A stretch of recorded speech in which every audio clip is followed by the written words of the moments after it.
북조선 이야기. 본 채널은 북한의 루머와 탈북자들의 이야기를 통해 제작되었습니다. 일부 픽션이 적용되었음을 알려드립니다. 동무, 구독은 하고 보라. 검은 대리석 바닥 위로 하이힐 소리가 울렸습니다. 딱, 딱, 딱. 그 소리만으로도 주변 사람들은 숨을 삼켰습니다. 누구나 알고 있었습니다. 저 걸음걸이의 주인을. 리설주. 권력의 여자. 그 중에서도 가장 위험한 사람이었습니다. 오늘 그녀의 표정은 평소와 달랐습니다. 입가엔 미소가 있었지만 눈빛은 얼음처럼 차가웠습니다. 손에 쥔 클러치백이 으드득 소리를 냈습니다. 그만큼 분노를 참고 있다는 증거였습니다. 복도 끝. 국무위원장 전용 만찬장. 그곳에서 한 여자가 무릎 꿇고 기다리고 있었습니다. 서은향. 28살. 무용수 출신의 단원이었습니다. 하얀 비단 치마 저고리가 그녀의 몸을 감싸고 있었습니다. 고개를 숙이고 있었지만 심장은 미친 듯이 뛰었습니다. 손끝이 차갑게 얼어붙었습니다. 입술이 바짝 말랐습니다. 왜 이렇게 두려운지 그녀는 알고 있었습니다. 3시간 전. 공식 행사장에서 벌어진 그 일 때문이었습니다. 은양은 실수로 김정은의 팔을 잡았습니다. 넘어지는 걸 막으려던 순간적인 행동이었습니다. 하지만 그 짧은 순간이 카메라에 찍혔습니다. 수십 대의 카메라가 플래시를 터뜨렸습니다. 그리고 그 장면을 본 리설주의 얼굴이 굳어졌습니다. 그 순간부터 은양의 운명은 결정되었습니다. 지금 이 방에서 무슨 일이 벌어질지 은양은 너무나 잘 알고 있었습니다. 하이힐 소리가 가까워졌습니다. 딱, 딱, 딱. 문이 열렸습니다. 리설주가 들어왔습니다. 그녀의 입술엔 빨간 루즈가 선명했습니다. 하지만 그 아름다운 얼굴 위로 살기가 흘렀습니다. 향. 리설주는 한 글자씩 끊어 불렀습니다. 은양의 등에서 식은 땀이 흘렀습니다. 고개를 들지 못한 채 바닥만 바라봤습니다. 리설주가 천천히 걸어왔습니다. 은양의 앞에 딱 멈춰 섰습니다. 그리고 손가락 하나로 은양의 턱을 들어 올렸습니다. 제가 잠깐 자리를 비운 사이에 리설주의 목소리는 차갑게 가라앉았습니다. 은양의 숨이 목에서 걸렸습니다. 남의 남편 팔을 리설주의 손가락에 힘이 들어갔습니다. 꽃뱀처럼 끼고 있었지. 은양은 황급히 무릎을 꿇었습니다. 머리를 바닥에 박았습니다. 부인님 오해십니다. 전 그런 뜻이... 조용히 해. 리설주의 목소리는 권총 방아쇠처럼 차가웠습니다. 그 한마디에 은양의 입이 닫혔습니다. 숨소리조차 내기 두려웠습니다. 리설주는 천천히 은양 주위를 돌았습니다. 마치 사냥감을 보는 포식자처럼. 그녀의 하이힐 소리가 은양의 귓가를 때렸습니다. 딱, 딱, 딱. 은양아. 리설주가 그녀의 머리카락을 쓰어 올렸습니다. 부드러워 보이는 손길이었습니다. 하지만 그 손끝엔 독이 묻어 있었습니다. 너 내 남편 건드렸지. 은양의 온몸이 얼어붙었습니다. 답해봐. 건드렸지. 은양은 떨리는 목소리로 대답했습니다. 아닙니다, 부인님. 찰. 빨간 손자국이 은양의 뺨에 찍혔습니다. 얼굴이 옆으로 꺾였습니다. 귓가에서 윙 소리가 울렸습니다. 입안에서 피맛이 났습니다. 주변에 있던 수행원들은 고개를 숙일 뿐이었습니다. 아무도 움직이지 않았습니다. 아무도 말하지 않았습니다. 리설주는 은양의 귀에 바짝 다가섰습니다. 차가운 숨결이 귓가를 스쳤습니다. 여기서 살아나가고 싶으면 그녀의 목소리는 속삭임이었지만 위협이었습니다. 오늘 밤 내 말만 들어. 은양의 심장이 쿵쾅거렸습니다. 아니면 리설주가 미소를 지었습니다. 하지만 그건 웃음이 아니었습니다.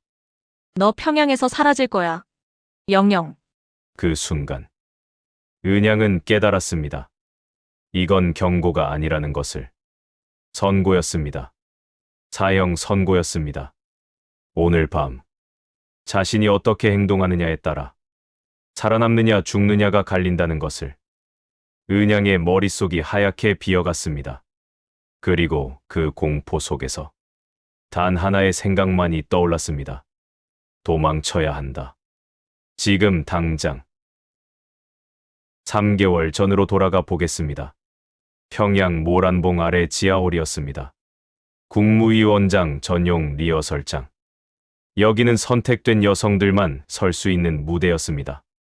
그리고 선택된다는 건 누군가의 눈에 든다는 뜻이었습니다.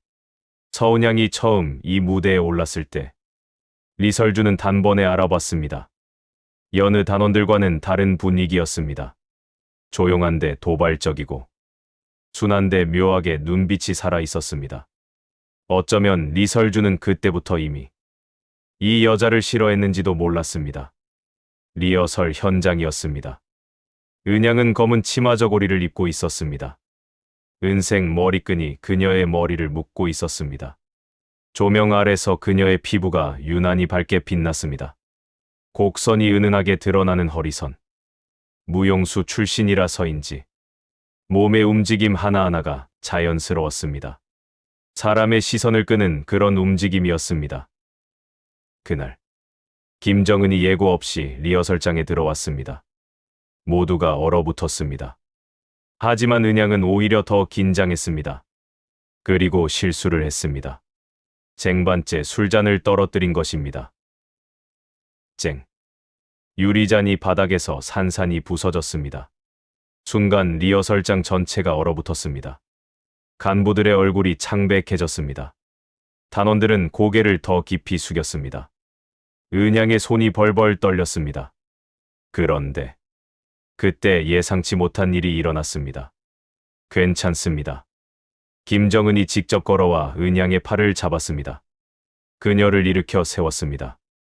긴장하지 말라요. 공연 준비 잘 하시오. 말투는 다정했습니다. 손은 따뜻했습니다. 은양의 손목을 감싸던 그 짧은 접촉. 단 2초였습니다. 하지만 그 2초가 리설주에겐 2년치 모욕이었습니다. 리설주가 그 장면을 본 순간 그녀의 눈매가 찢어질 듯 좁혀졌습니다. 입술이 미세하게 떨렸습니다. 손에 쥔 클러치백이 으득 소리를 냈습니다. 그만큼 세게 쥐어짜고 있었던 것입니다. 마음속으로 리설주는 말했습니다. 전현 남편 앞에서 손목을 잡히며 얼굴이 붉어지는군. 이게 무용수의 태도야 아니지. 그건 여자의 태도지.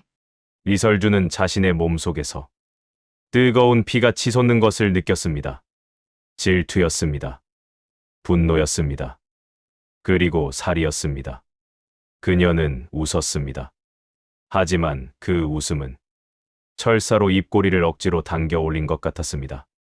싸늘하고 독한 웃음이었습니다. 저 아이 이름이 뭐죠? 리설주가 수행실 직원에게 물었습니다. 서은양입니다. 기록하세요. 리설주의 목소리가 가라앉았습니다. 오늘부터 제 눈에 계속 밟히는군요. 그녀는 밟힌다는 단어를 길게 느렸습니다.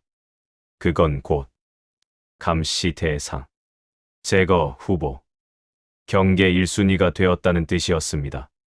그날 밤, 리설주는 자신의 드레스룸에 혼자 앉아 있었습니다. 화장도 지우지 않은 얼굴로 거울을 바라보고 있었습니다. 그녀의 목선, 얼굴선, 피부색, 모든 것이 완벽했습니다. 하지만 거울 속 그녀는 느꼈습니다. 저런 신선한 얼굴. 남자들이 좋아하지. 말끝엔 냉기가 서렸습니다. 하지만 내 남편 앞에서 감히. 그녀는 화장대 위에 향수병을 집어들었습니다. 뚜껑도 따지 않은 새 병이었습니다. 그걸 그대로 바닥에 내리쳤습니다. 쨍. 유리가 산산이 부서졌습니다. 향수가 바닥에 퍼졌습니다. 비린 냄새가 방 안을 채웠습니다. 리설주의 눈동자는 분노로 촉촉하게 젖어 있었습니다.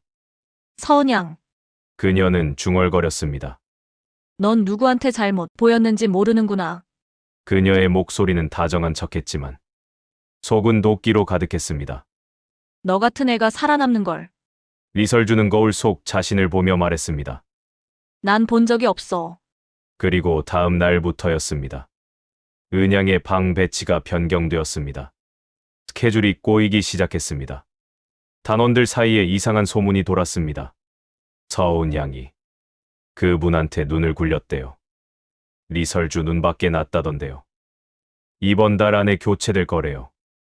은양은 아니라고 말했습니다. 하지만 누구도 들어주지 않았습니다. 모두 알고 있었습니다. 북한 권력 여자의 질투는 교육이 아니라 처형으로 끝난다는 걸. 은양은 이제 진짜로 표적이 되어버렸습니다. 그리고 그 표적의 정중앙에 서게 될 악몽 같은 날은 곧 다가오고 있었습니다. 평양 인민궁전 대연회장이었습니다. 지휘자 막대기가 공기를 갈랐습니다. 마지막 음이 울렸습니다. 수십 개의 카메라가 붉은 기둥과 금장 장식 사이를 오갔습니다. 현장을 생중계하고 있었습니다. 북한 최고의 인사들이 총출동한 자리였습니다. 여기서는 숨소리 하나도 조절해야 했습니다. 그날 은양은 특별히 전면에 배치됐습니다. 리설주가 시킨 자리 배치라는 소문이 돌았습니다. 잡히는 화면마다 은양이 나오도록 해라. 누가 그 명령을 했는지 다 알고 있었습니다. 하지만 누구도 입을 열지 않았습니다. 은양의 손끝이 차갑게 떨렸습니다. 그녀는 숨을 길게 들이쉬었습니다. 오늘만 넘기자. 오늘만. 그녀는 속으로 반복했습니다. 그녀는 몰랐습니다. 오늘이 그녀의 운명이 결정되는 날이라는 걸. 김정은이 입장했습니다. 검은 인민복 위로 흰 배지가 빛났습니다. 그의 표정은 평소처럼 침착했습니다. 그 뒤로 리설주가 따라 들어왔습니다. 진주색 드레스를 입고 있었습니다. 완벽했습니다. 하지만 가까이서 보면 눈가에 금이 간 것처럼 팽팽하게 당겨진 분노가 있었습니다. 오늘 그녀는 폭발 직전의 활화산이었습니다. 행사가 시작되자 은양은 물을 따라야 했습니다. 원래 다른 단원이 하던 역할이었습니다. 하지만 리설주가 교체시켰습니다. 너 직접 서라. 그 말 한마디로 은양은 무대 중앙으로 끌려오듯 서게 되었습니다. 문제는 순식간에 일어났습니다. 은양이 물잔을 김정은 앞에 놓으려는 순간 발 뒤꿈치가 양탄자의 턱에 걸렸습니다. 은양의 몸이 순간 앞으로 기울었습니다. 넘어지는 걸 막기 위해 본능적으로 김정은의 팔을 잡았습니다. 그 짧은 순간 고작 1초에서 2초였습니다. 하지만 그 2초가 회의장 전체 공기를 뒤흔들어 버렸습니다. 카메라 플래시가 쏟아졌습니다. 팟. 리설주의 얼굴이 화면에 클로즈업 됐습니다. 그녀의 표정은 살아있는 사람의 표정이 아니었습니다. 얼굴이 굳었습니다.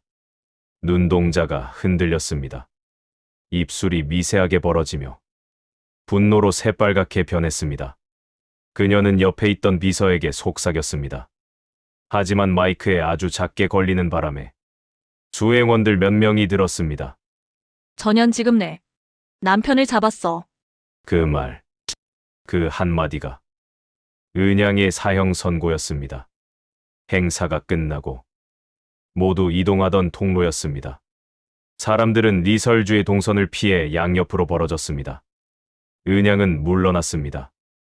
하지만 리설주의 걸음이 그녀에게 직진으로 향했습니다. 서은양. 그녀가 부르는 목소리는 차갑고 낮았습니다. 그러나 그 속엔 날것의 분노가 섞여 있었습니다. 은양이 두 손을 모은 채 고개 숙였습니다. 하지만 리설주는 그 머리카락을 단숨에 잡아챘습니다. 쨍. 비녀가 바닥에 떨어지며 구르는 소리가 울렸습니다. 리설주는 은양의 귀에 입을 대고 말했습니다. 카메라 앞에서 내 남편한테 손을 대. 은양은 숨조차 들이키지 못했습니다. 내가 어떤 년인지 알아. 리설주의 손이 더욱 세게 쥐어졌습니다. 내가 오늘 너를 살려두면 내가 바보지. 은양의 두피가 찢어질 것 같았습니다. 내 남편 팔을 잡았어. 리설주의 목소리가 떨렸습니다. 사람들한테 어떻게 보였는지 알아. 리설주는 은양의 뺨을 거칠게 밀쳐냈습니다. 얼굴이 벽에 부딪힐 뻔한 순간 수행원이 재빠르게 받쳤습니다. 하지만 그 수행원조차 은양을 내려다보며 두려워 떨고 있었습니다. 누구도 리설주를 막지 못했습니다. 내 같은 꽃뱀 때문에 리설주가 토를 뱉듯 말했습니다. 여자의 자리가 욕을 먹는 거야. 평생을 단원으로 기어다녀도 못할 걸. 내가 감히. 그녀의 손바닥이 다시 은양의 얼굴을 후려쳤습니다. 찰. 은양의 입술이 찢어졌습니다. 피가 흘렀습니다. 리설주는 그 피를 보며 오히려 숨을 고르게 내쉬었습니다. 그리고 아주 낮게, 그러나 칼처럼 속삭였습니다. 오늘 이후로 너는 이 나라에서 사라질 거야. 그 말이 끝나는 순간 은양은 직감했습니다. 이제 도망치지 않으면 죽는다고. 그리고 그 직감은 곧 진실이 될 것이었습니다. 리설주는 공식 석상 참사 이후 한마디 말도 하지 않았습니다. 입술엔 아무 표정도 없었습니다. 하지만 누구보다 잘 아는 이들이 있었습니다. 그녀가 말이 없을 때가 누군가의 운명이 끝난 신호라는 것을. 유경 특강 내 회의실이었습니다. 벽에는 붉은 카펫과 국기가 걸려 있었습니다. 그 방은 조용한 제거가 논의되는 장소로 악명이 높았습니다. 그날 회의실엔 리설주 옆에 정보사 간부 둘, 그리고 3과 내부 숙청을 담당하는 그림자 조직관리책이 있었습니다. 리설주는 아무 말 없이 의자에 앉아 있었습니다. 하지만 손가락이 팔걸이를 두드리고 있었습니다. 톡, 톡, 톡, 규칙적으로. 그 소리는 마치 곧 누군가의 가슴에 대고 방아쇠를 당길 준비처럼 들렸습니다. 부인 동지. 정보사 간부가 조심스럽게 입을 열었습니다. 그 단원 문제는 어찌 처리할까요? 리설주는 고개를 조금 들었습니다. 그녀의 눈엔 감정이 없었습니다. 아예 텅 비어 있었습니다. 그의 이름이 뭐죠? 은양입니다. 그래, 서은양. 그녀는 다시 손가락을 팔걸이에 내리쳤습니다. 톡. 없애세요. 이 세 글자였습니다. 그대로 누군가의 인생이 끝나는 문장이었습니다. 간부 둘은 동시에 숨을 잠시 멈췄습니다. 없앤다는 건 정보사 간부가 주저했습니다. 기록도 지우라는 뜻입니다. 리설주의 목소리는 아주 부드러웠습니다. 그러나 그 부드러움은 오히려 섬뜩했습니다. 저런 년이 살아남으면 나를 우습게 본다는 뜻이죠. 그녀는 웃었습니다. 하지만 그 웃음은 입가만 움직이고 눈에서는 피비린내가 풍겼습니다. 오늘 밤으로 처리하세요. 간부들은 즉시 자리에서 일어났습니다. 허리를 굽혔습니다. 알겠습니다. 부인 동지. 문이 닫히자마자 리설주는 가느다란 숨을 내쉬었습니다. 모든 감정이 빠져나간 듯한 한숨이었습니다. 남편 앞에서 손을 댄 년은 그녀는 중얼거렸습니다. 다들 어떻게 됐더라? 그녀는 누구에게 묻는 것도 아니었습니다. 자신에게 확인하듯 잔혹한 기억을 되짚는 중이었습니다. 한 명은 지방으로 내려보냈고, 한 명은 교화소에 들어갔고, 한 명은 돌아오지 않았지. 그녀는 천천히 눈을 감았습니다. 서은양도 그 중 하나가 되겠지. 같은 시각이었습니다. 은양은 단원 숙소 복도 끝에서 몰래 얘기를 듣고 있었습니다. 심장이 미친 듯이 뛰었습니다. 왜냐하면 방 안에서 들리는 목소리가 너무 익숙했기 때문입니다. 오늘 밤으로 처리하라고 하셨습니다. 리설주 동지께서 직접 지시하셨습니다. 3과에서 인수해 갑니다. 은양은 자신의 손으로 입을 막았습니다. 그녀의 몸은 떨고 있었습니다. 다리가 풀렸습니다. 복도 벽에 기대지 않았다면 그대로 쓰러졌을 것입니다. 나를 죽인다고 오늘 밤 나를. 머릿속이 하얗게 비어갔습니다. 뇌를 누군가 손으로 움켜쥐고 비트는 듯한 공포가 목덜미를 타고 내려왔습니다. 은양은 조용히 뒤돌아섰습니다. 숙소 계단을 내려가기 시작했습니다. 한 계단, 한 계단. 발이 땅에 닿을 때마다 심장이 내려앉는 느낌이었습니다. 도망쳐야 해. 지금 아니면 늦어. 그녀는 신발을 벗었습니다. 양말만 신고 숙소 뒷문으로 향했습니다. 숨을 죽이며 계단을 뛰어 내려가는 동안 뒤쪽에서 누군가 문을 여는 소리가 들렸습니다. 찰칵. 그 소리 하나가 은양의 폐 속 공기를 완전히 얼려버렸습니다. 내가 지금 들킨 걸까? 누가 보고 있을까? 지금 죽으러 끌려가는 걸까? 은양은 손을 꽉 쥔 채 뒤돌아보지 않았습니다. 그녀는 알아버렸습니다. 평양에서 누군가의 표적이 되는 순간 뒤돌아보는 건 죽음이고 앞으로 도망가는 건 희망이었습니다. 그리고 은양은 살기 위해 도망칠 준비를 시작했습니다. 평양의 밤은 늘 어두웠습니다. 하지만 그날 밤의 어둠은 은양에게 유난히 더 짙게 느껴졌습니다. 숨이 막히는 듯한 공기였습니다. 아무 소리도 들리지 않는데 세상 모든 발소리가 자기 뒤를 따라오는 것 같은 착각이었습니다. 숙소 뒤편 개울가 방향이었습니다. 그녀는 뛰지도 걷지도 못한 채 그저 끌려가듯 앞으로 발을 옮겼습니다. 오늘 밤 나를 죽인다고 했어.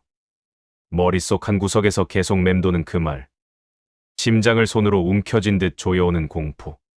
손끝이 얼음처럼 차가웠습니다. 그녀는 물가에 앉았습니다. 양손을 물에 넣었습니다. 차가운 물이 뺨의 열기를 잠시 식혀주었습니다.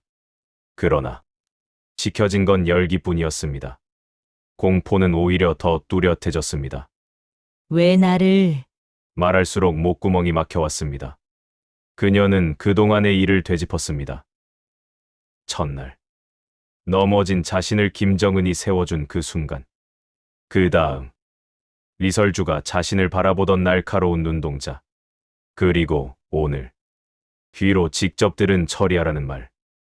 모든 퍼즐이 한순간에 맞춰졌습니다. 리설주는 나를 죽일 수 있는 사람이야. 아니, 이미 죽이기로 결정했어. 가만히 있다가 은양은 갑자기 숨을 크게 들이켰습니다. 그러고는 초라할 정도로 조용한 목소리로 말했습니다. 도망쳐야 해. 그 한마디가 마치 절벽 아래로 스스로 발을 내딛는 선언처럼 느껴졌습니다. 그녀는 손을 떨며 옷 안쪽 주머니에서 작은 천보자기를 꺼냈습니다. 그 안에는 무용수 시절부터 아껴 쓰던 립밤, 어머니가 물려준 작은 은반지, 그리고 몇 년 동안 모은 북한 원화 몇 장이 있었습니다. 은양은 그걸 손바닥 위에 올려놓고 바라봤습니다. 이걸로 내가 살아남을 수 있을까? 진짜로 가능할까? 하지만 다시 떠올랐습니다. 오늘 밤으로 처리하라. 그 말이 목에 칼처럼 꽂혀 있었습니다. 살고 싶어, 살고 싶어. 은양은 혼자 중얼거렸습니다. 그 말이 입에서 나오는 순간 그녀의 눈가에서 눈물이 흘렀습니다.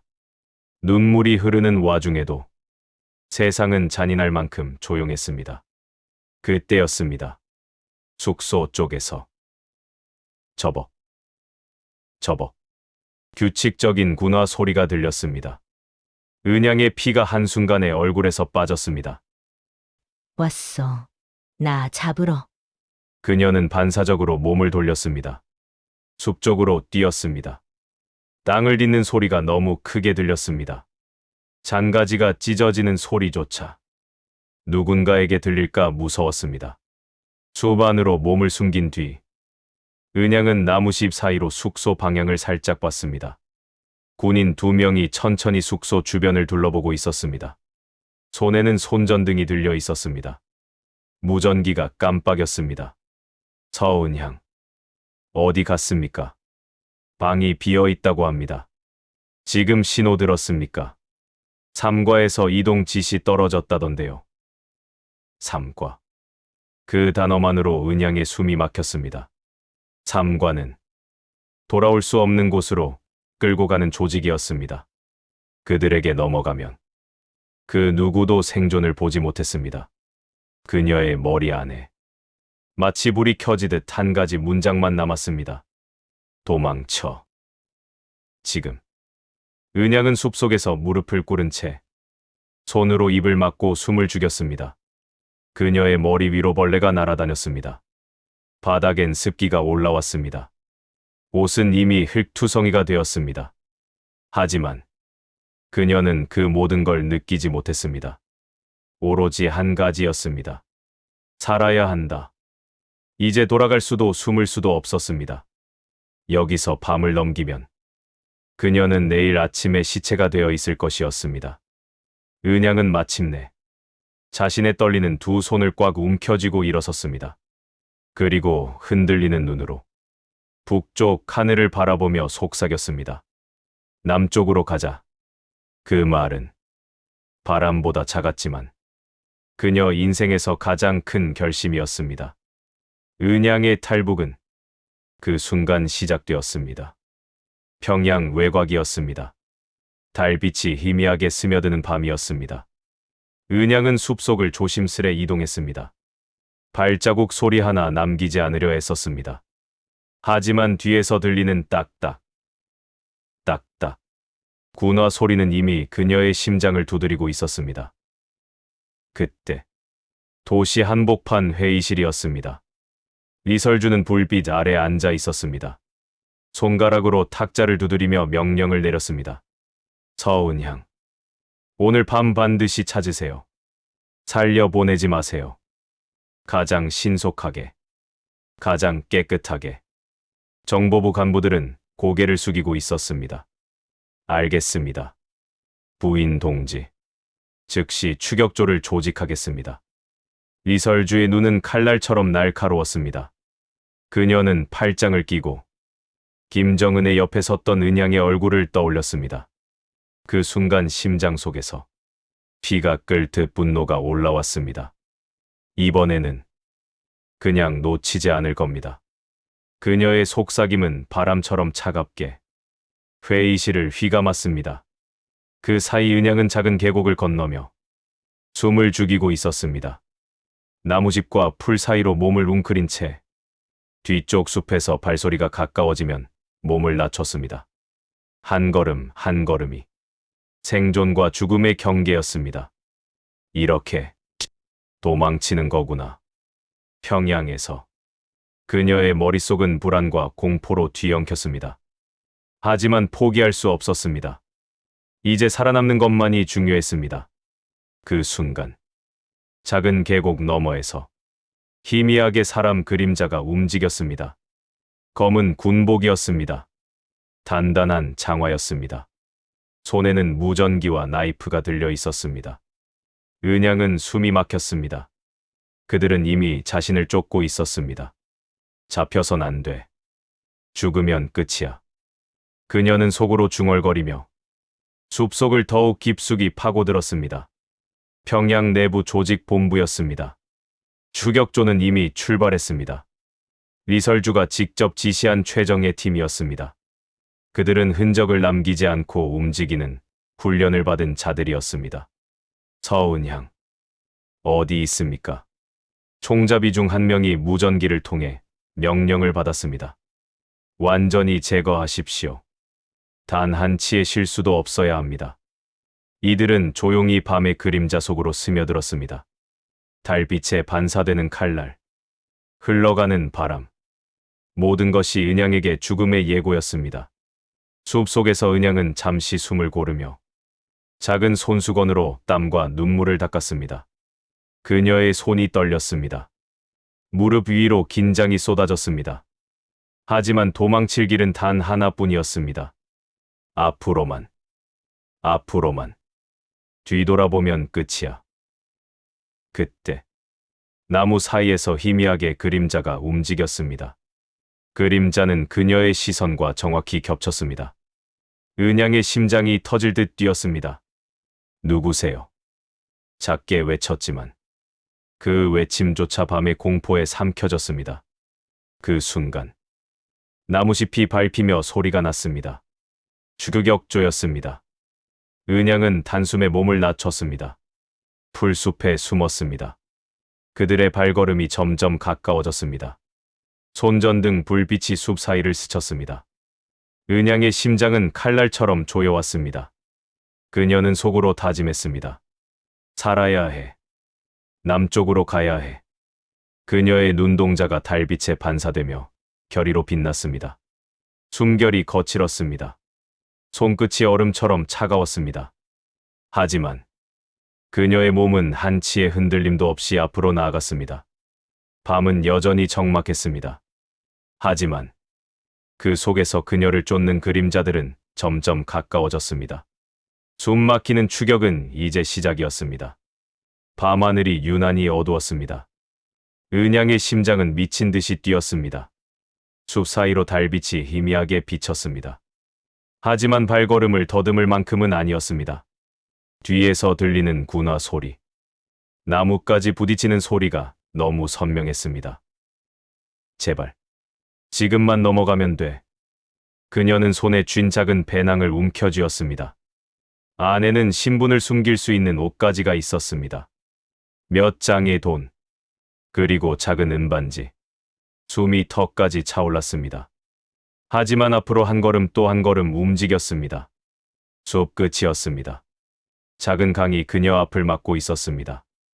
물살은 차갑고 강력했습니다. 은양은 한눈에 알았습니다. 도강할 수 없다는 걸. 하지만 뒤돌아보면 이미 추격조가 그림자처럼 따라오고 있었습니다. 살아야 해. 그녀는 작게 중얼거리며 강으로 뛰어들었습니다. 차가운 물이 온몸을 감쌌습니다. 순식간에 발이 미끄러졌습니다. 하지만 몸을 웅크린 채 수영하듯 앞으로 나아갔습니다. 뒤에서 추격조의 외침이 울렸습니다. 거기, 움직이지 마십시오. 총을 겨누는 소리였습니다. 발포 직전의 긴장감이었습니다. 은양은 그 소리를 뒤로 한 채 오로지 물살과 발걸음만 믿었습니다. 물살 속에서 손가락 끝이 돌에 스쳤습니다. 순간 균형을 잃었습니다. 몸이 물속으로 잠기며 심장이 내려앉는 듯한 느낌이 들었습니다. 하지만 손을 뻗어 강둑에 걸렸습니다. 숨을 고르며 몸을 끌어올렸습니다. 다시 숲으로 몸을 날렸습니다. 숲속은 빛도 거의 없었습니다. 하지만 은양은 나무와 풀을 지렛대 삼아 달렸습니다. 한 걸음 한 걸음이 죽음과 생존의 경계였습니다. 뒤에서 들리는 추격조의 발자국은 점점 가까워졌습니다. 저기입니다. 손전등이 숲 사이를 비췄습니다. 은양은 순간 몸을 낮췄습니다. 풀숲에 숨었습니다. 한 발, 한 발. 심장이 멈출 듯 뛰었습니다. 추격조는 지나갔습니다. 그들의 그림자가 은양 바로 앞에서 사라지자 그녀는 잠시 숨을 고르며 몸을 떨었습니다. 하지만 안전은 아니었습니다. 은양은 알았습니다. 이 추격은 끝이 없다는 것을. 평양을 완전히 벗어나기 전까지 그녀는 숨을 죽이고 달릴 수밖에 없었습니다. 숲을 빠져나와 작은 농로에 다다랐을 때 은양은 지쳐 쓰러질 듯했습니다. 하지만 그녀의 눈앞에 북한 경계 초소가 나타났습니다. 철조망이었습니다. 감시탑이었습니다. 불빛이 밤을 갈라놓았습니다. 그 안에는 눈빛이 날카로운 군인들이 서 있었습니다. 이제 마지막이다. 은양은 숨을 크게 들이쉬고 몸을 낮췄습니다. 조용히 철조망을 넘었습니다. 어둠 속 틈을 타 농로를 달렸습니다. 손가락에 묻은 흙과 피가 얼음처럼 차가웠습니다. 하지만 그녀는 앞으로 나아갔습니다. 숨이 막힐 듯했습니다. 하지만 마음속에는 단 하나였습니다. 남쪽으로. 살아서 남쪽으로. 그 순간 뒤에서 총성이 울렸습니다. 탕. 총알이 풀숲을 스쳤습니다. 은양은 몸을 구르며 간신히 피했습니다. 심장이 터질 듯 뛰었습니다. 하지만 그녀는 포기하지 않았습니다. 그녀의 생명은 이제 오직 도망치고 살아남고 자유로 향하는 것뿐이었습니다. 숲 끝. 산길. 그리고 마지막 강이었습니다. 은양은 차가운 물살 속에서 눈을 감았습니다. 온몸이 젖었습니다. 흙투성이가 되었습니다. 하지만 자유를 향한 희망이 그녀를 움직였습니다. 달빛 아래. 은양의 그림자는 점점 남쪽으로 사라지기 시작했습니다. 그러나 평양의 어둠, 그리고 리설주의 추격은 여전히 그녀를 쫓고 있었습니다. 은양은 철조망과 산길을 넘었습니다. 강과 숲을 건넜습니다. 끝내 남쪽으로 발을 내디뎠습니다. 발바닥은 피와 진흙으로 얼룩졌습니다. 옷은 흙투성이었습니다. 하지만 마음속 한 구석에는 살아남았다는 충격과 안도가 동시에 터져나왔습니다. 드디어 끝났구나. 그녀는 소리를 죽이고 숲속에 앉아 손을 떨었습니다. 머릿속에는 평양에서의 공포가 한 장면씩 스쳐 지나갔습니다. 리설주가 던진 살기, 주격조의 냉정한 눈빛, 그리고 김정은 앞에서 팔을 잡았던 목숨을 건 그 순간까지 모든 기억이 살아있는 악몽처럼 그녀를 짓눌렀습니다. 하지만 동시에 남한이라는 이름조차 낯선 땅에서 자유를 숨쉬고 있다는 사실이 그녀를 흔들리게 했습니다. 심장이 고동칠 때마다 그동안 잃어버린 시간과 모든 두려움이 한꺼번에 밀려왔습니다. 그녀는 천천히 숲길을 걷기 시작했습니다. 작은 마을의 불빛이 점점 보였습니다. 인적 드문 도로였습니다. 차 한 대 없는 길.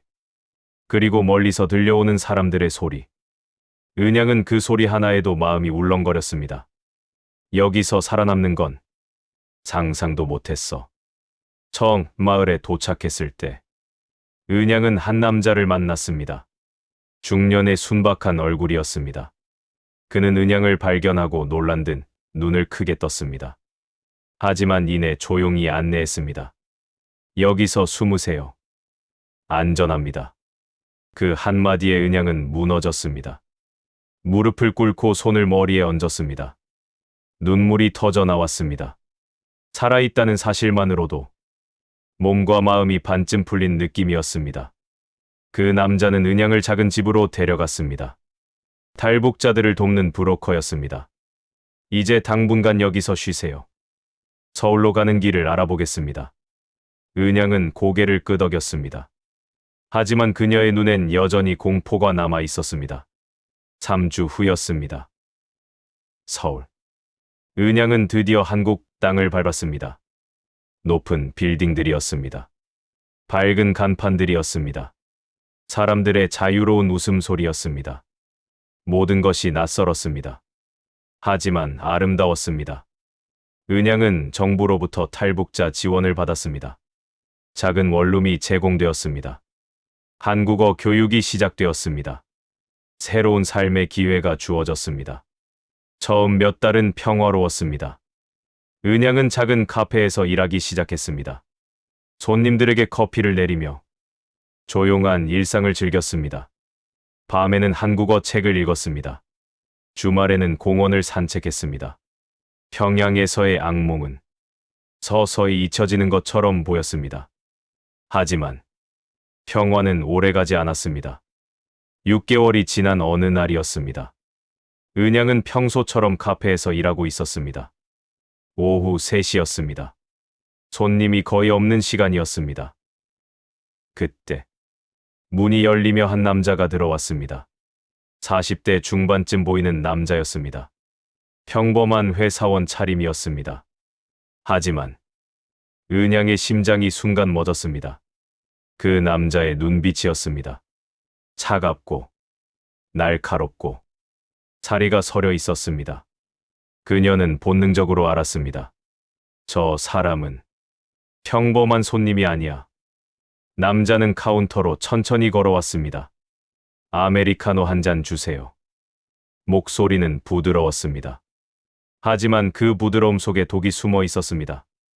은양은 떨리는 손으로 커피를 내렸습니다. 남자는 커피를 받아들고 은양의 눈을 똑바로 바라봤습니다. 그리고 아주 낮게 속삭였습니다. 서은양, 동무. 평양에서 온 인사입니다. 그 순간 은양의 등에서 식은땀이 쏟아졌습니다. 온몸이 얼어붙었습니다. 숨이 막혔습니다.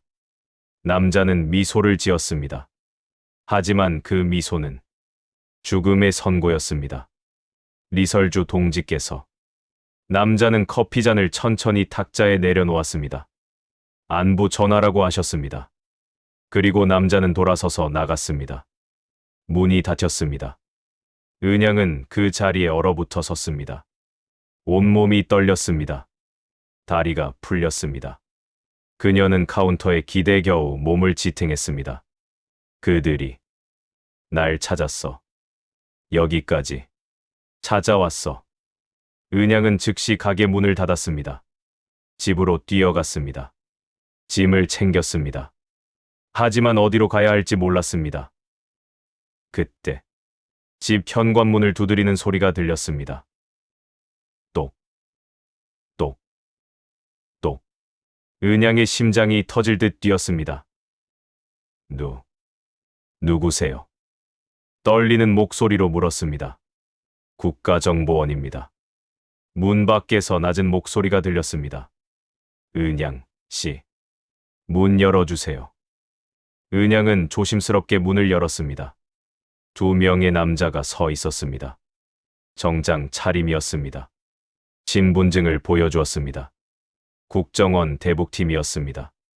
안으로 들어가도 될까요? 은양은 고개를 끄덕였습니다. 그들이 안으로 들어왔습니다. 한 명이 입을 열었습니다. 오늘 오후 카페에서 접촉이 있었죠. 은양은 놀라서 물었습니다. 어떻게 아세요? 우리가 감시하고 있었습니다. 요원이 차분하게 말했습니다. 은양 씨, 당신은 지금 매우 위험한 상황입니다. 그는 태블릿을 꺼내 은양에게 보여줬습니다. 화면에는 여러 장의 사진이 있었습니다. 카페 앞을 서성이는 남자들, 은양의 집 주변을 배회하는 사람들, 모두 북한 공작원들이었습니다. 최근 3개월간 요원이 설명했습니다. 북한에서 파견한 공작원 5명이 한국에 침투했습니다. 그들의 목표는 은양 씨입니다. 왜요? 왜 저를? 은양의 목소리가 떨렸습니다. 리설주 때문입니다. 다른 요원이 말했습니다. 그녀는 은양 씨가 살아있다는 것을 참을 수 없어 합니다. 국제적 망신이라고 생각합니다. 그래서 어떻게든 제거하려고 합니다. 은양은 무릎이 꺾였습니다. 의자에 주저앉았습니다. 그럼 저는 어떻게 해야 하죠? 요원들이 서로 눈빛을 교환했습니다. 그리고 한 명이 입을 열었습니다. 2가지 선택지가 있습니다.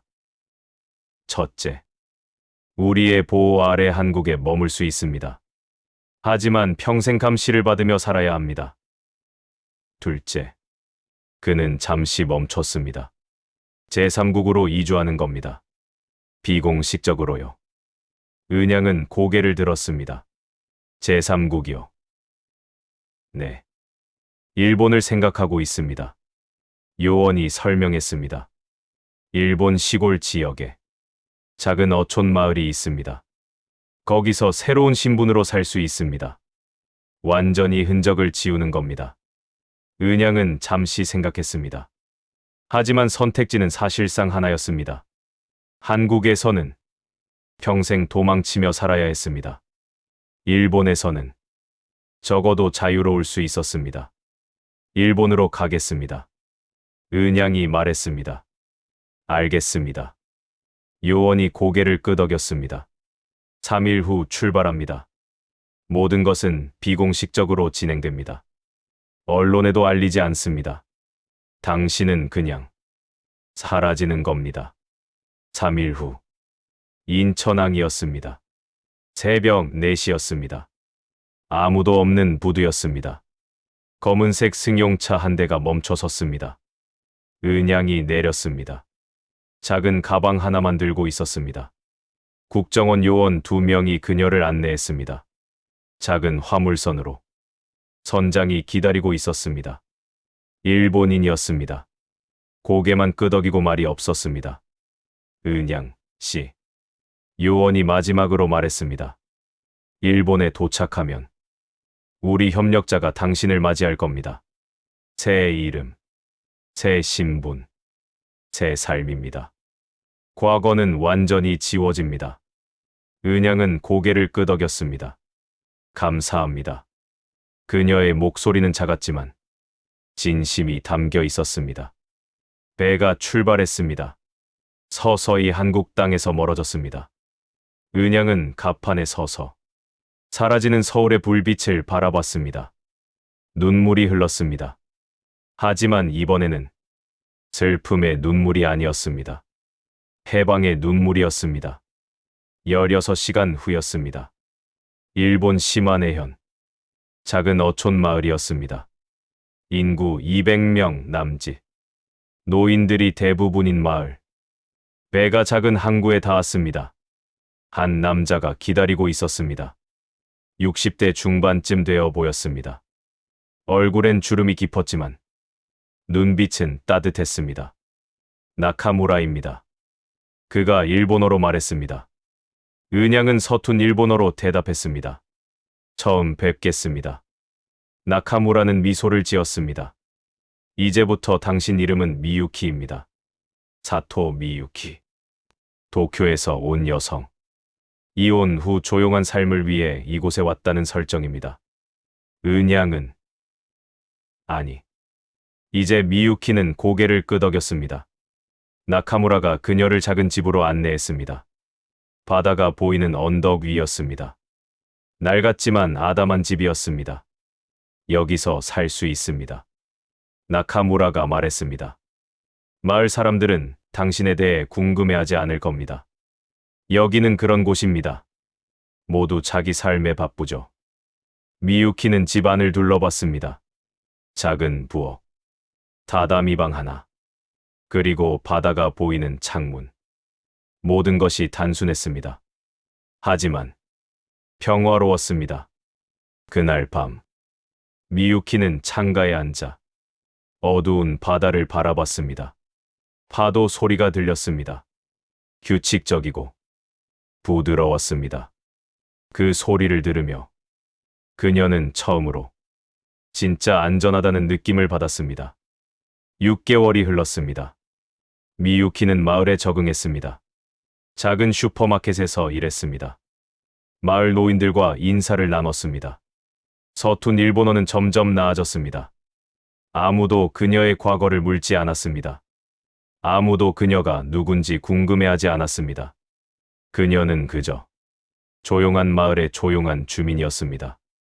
하지만 가끔씩 밤에 미유키는 악몽을 꿨습니다.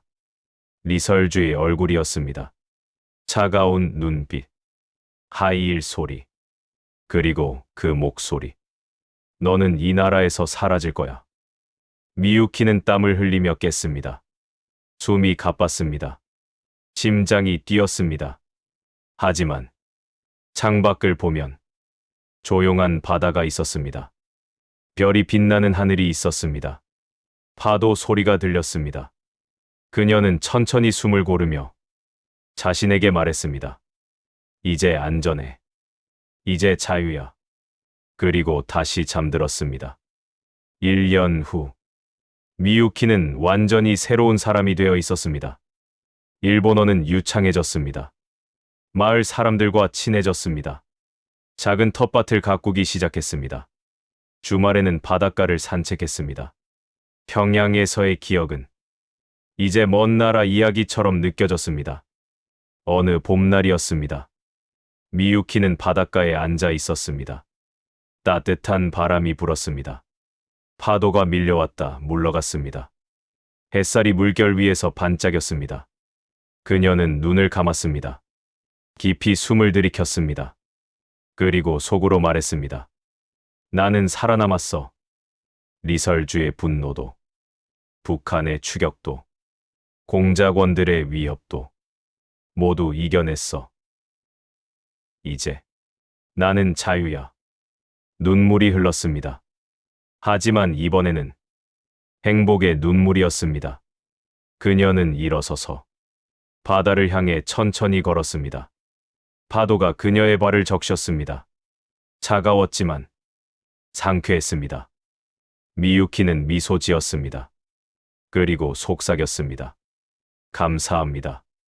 살아있어서, 자유로워서, 이 순간이 있어서 감사합니다. 바람이 그녀의 머리카락을 흔들었습니다.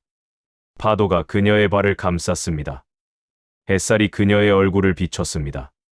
그리고 그 순간 미유키는 깨달았습니다. 평양의 리설주가, 북한의 공작원들이 아무리 그녀를 찾으려 해도 이제 그녀는 존재하지 않는다는 것을. 서은양이라는 이름은 과거에 묻혔습니다. 이제 그 자리엔 사토 미유키가 있었습니다. 자유롭고 평화로운 새로운 삶을 사는 여자였습니다. 그리고 지금 이 순간 일본의 작은 어촌 마을에서 한 여자가 살고 있습니다. 아무도 그녀의 과거를 모릅니다. 아무도 그녀가 누구였는지 궁금해하지 않습니다. 그녀는 그저 조용히 자신의 삶을 살아갑니다. 매일 아침 바다를 바라보며 감사하다고 속삭입니다. 매일 밤 별을 보며 자유롭다고 미소 짓습니다. 그녀의 과거는 이제 아무도 모르는 비밀입니다.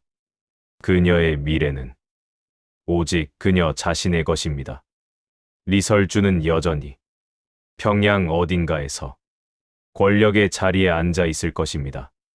하지만 그녀가 제거하려 했던 여자는 이미 사라졌습니다.